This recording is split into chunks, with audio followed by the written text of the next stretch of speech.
Greetings all my Patreon subscribers. Today I'm going to talk to you about Greek New Testaments. The one that I've got in my hand says right there, the Greek New Testament. This is a Greek New Testament. It is the one used by the United Bible Societies, the American Bible Society, and all translators of modern Bibles.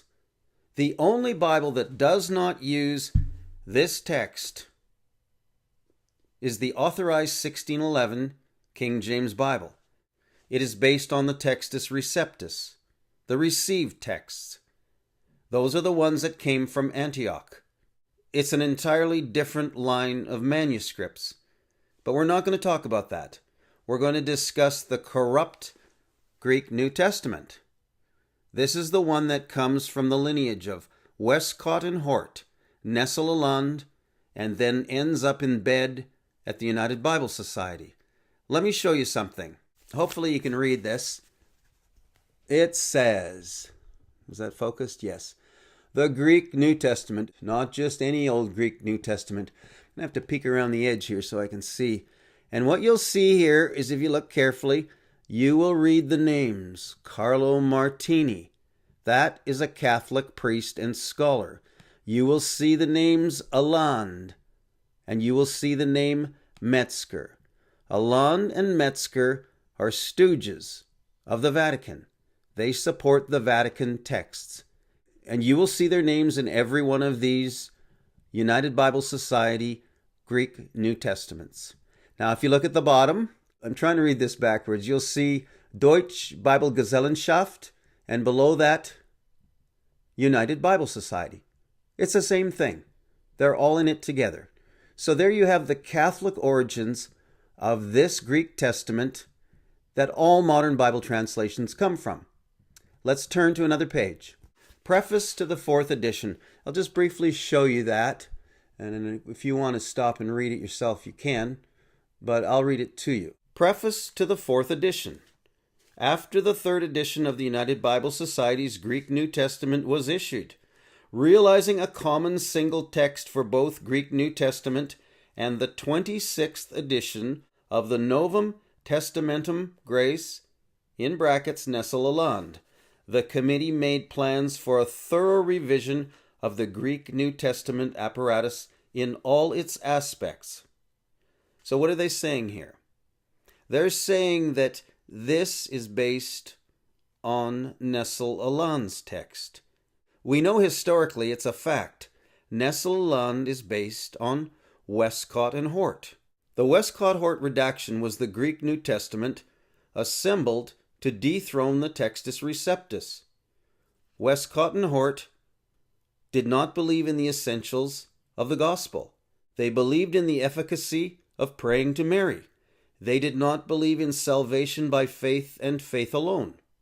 And they were involved with Cardinal Newman, a so-called Anglican cardinal that was behind the Oxford movement, or the Tractarian Society. And it was designed to Romanize the Anglican Church. Now, Westcott and Hort were also members of an occult society. These are things I've covered in other videos, so I won't get into detail. If it's something you're interested in, then you can look back through the archives. But let's move on. Now, here at the end of the preface to the 4th edition, we have the folks, let's see, who take credit for this. And again, you'll see Barbara Aland, Kurt Aland, and you'll see Carlo M. Martini. And you'll see Bruce Metzger. These are Satan's little helpers. They're responsible for this text. Preface to the 1st edition. I know this is a little dry, but it's well worth the effort. Let me read from the preface to the 1st edition. Here, I'll show you quickly. You can pause the video and read it for yourself, I think. Right there, see where the arrow is?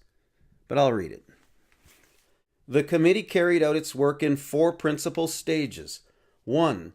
On the basis of Westcott and Hort's edition of the Greek New Testament. You see, they're not hiding it. All you have to know is a little history, and you can see where this stuff comes from.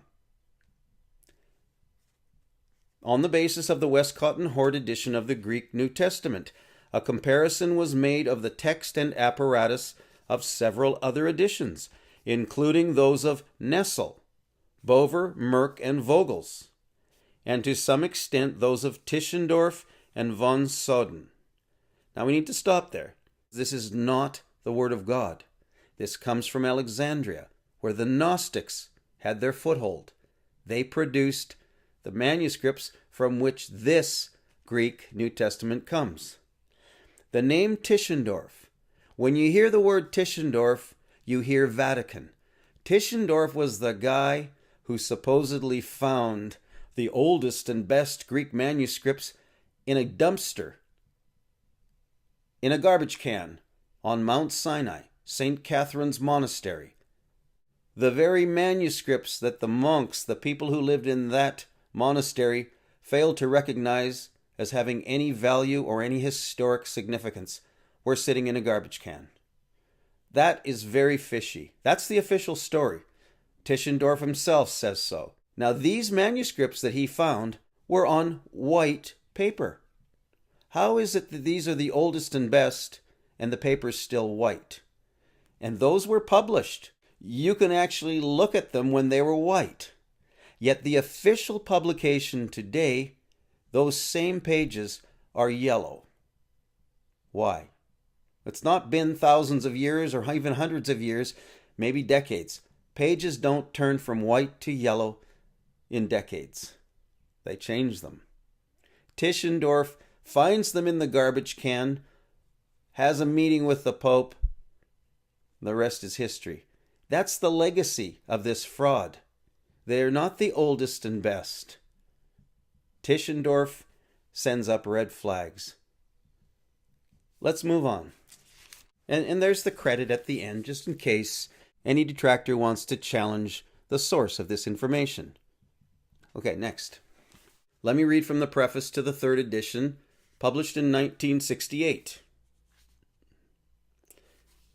In a series of meetings of the committee, including Carlo M. Martini, let's remember, Carlo Martini, that is the Catholic priest and scholar that was involved in these redactions.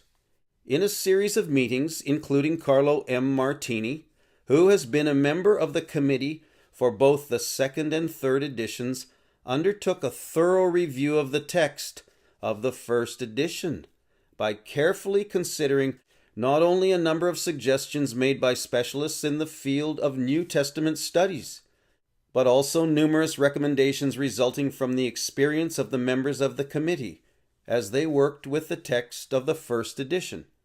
Let me backtrack a little bit. It says Carlo Martini considered suggestions made by specialists in the field of New Testament studies. Let me ask you a question. Who would a Catholic priest and scholar turn to for suggestions?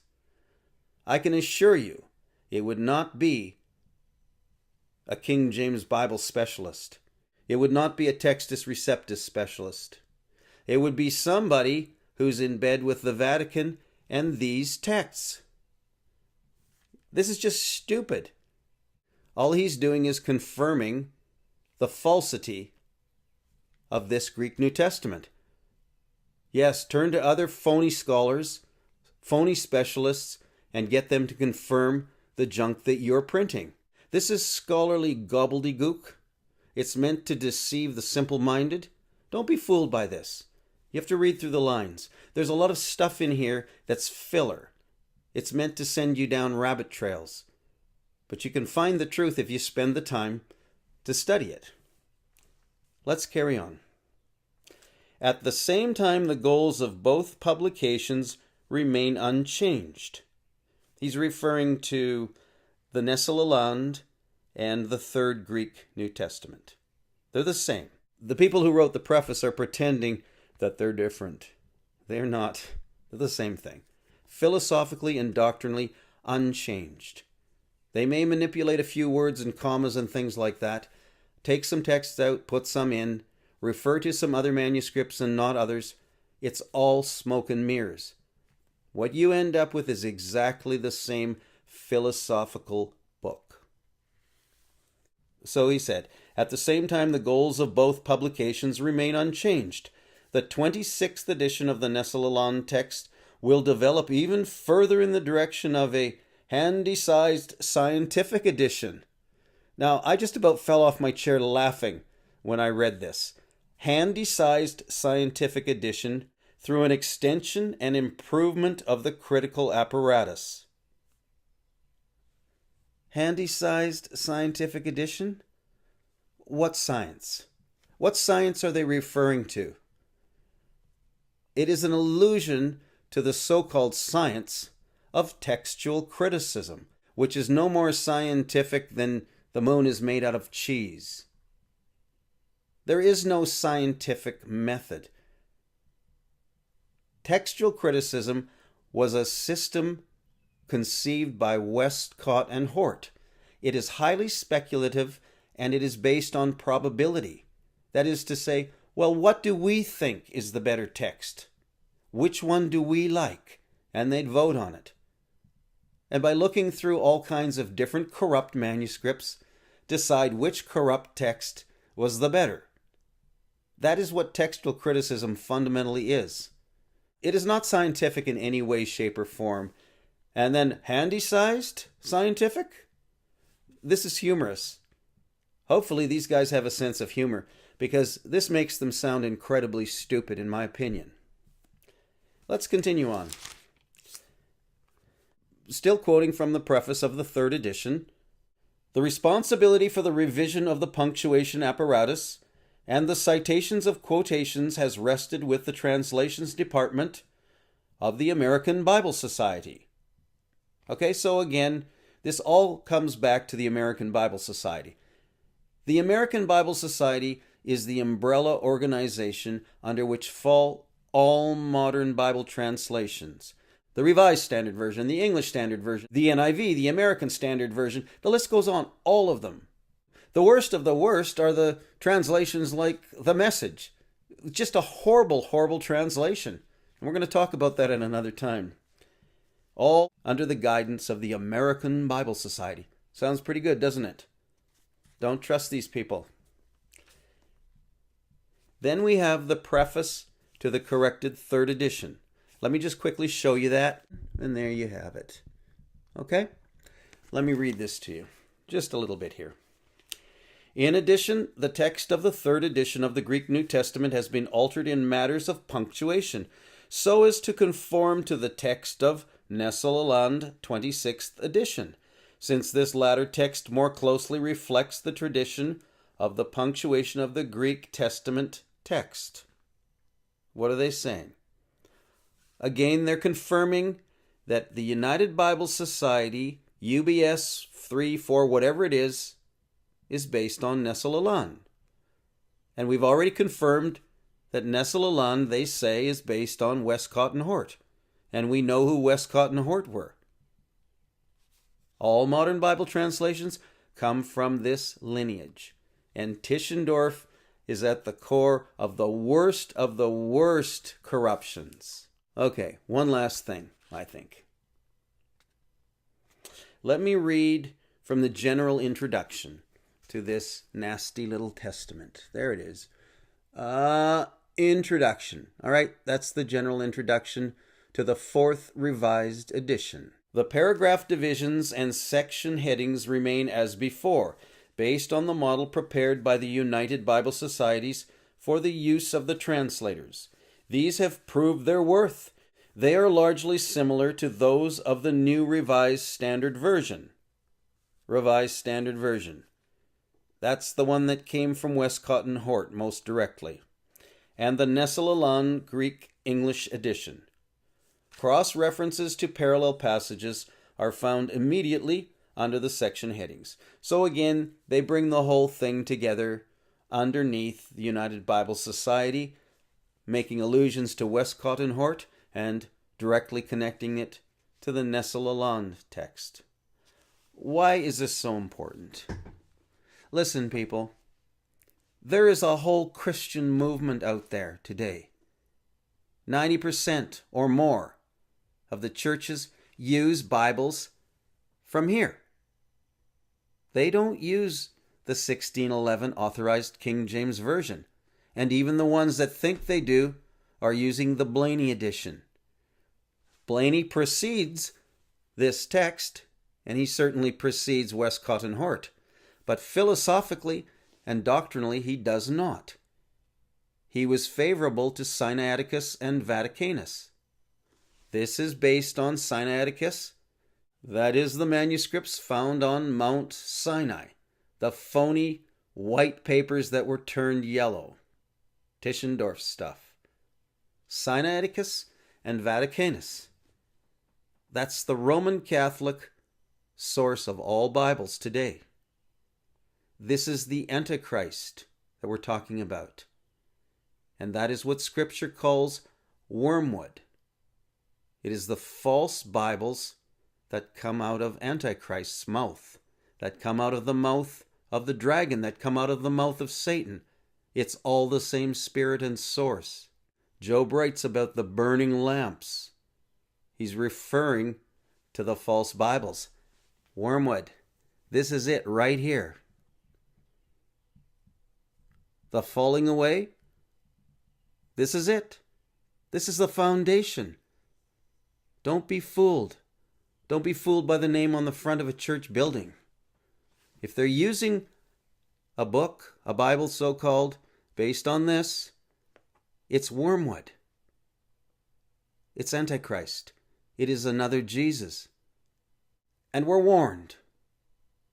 If anybody comes to you with another gospel, he's anathema, cursed. What's this? You tell me. Is this another gospel? You decide for yourself. Come out of her, my people, that ye be not partakers in her sins. Thank you for listening. God bless.